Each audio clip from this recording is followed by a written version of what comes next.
अस्सलाम वालेकुम नाज़रीन, आवन न्यूज़ में आपको खुश आमदीद कहते हैं। मैं हूं डॉक्टर हफीज।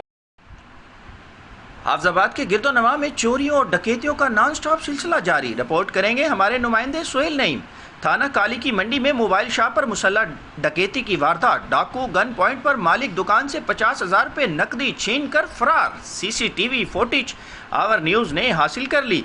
तफसीलात के मुताबिक काली की मंडी गरबी सेम नाला पर वाक़ एहसान मोबाइल शॉप पर रात तकरीबन 9:40 पर मोहम्मद आसिफ अपनी दुकान पर मौजूद था कि इसी असना में होंडा 125 पर सवार 3 नकाबपोश डाकू मुसल्लह आतिशेन असले के साथ मोबाइल शॉप में घुस आए और दुकानदार मोहम्मद आसिफ को गन पॉइंट पर यरगमाल बना लिया और असला के जोर पर मुबलिग तकरीबन 50,000 रुपये नकदी छीन ली और असला लहराते हुए मोटरसाइकिल पर सवार होकर रात की तारीकी में फरार हो गए। वारदात की इतला एक रागीर ने 15 पर कॉल करके पुलिस को दी, जिस पर थाना पुलिस काली की मंडी और डीएसपी सदर सर्कल राना मोहम्मद इशफाक जाए वकूआ पर पहुंच गए और जाए वारदात का मुआयना किया और मोबाइल शॉप में नस्ब कैमरों की सीसीटीवी फुटेज में भी मुसल्लह डाकों के तरीका वारदात का जायजा लिया।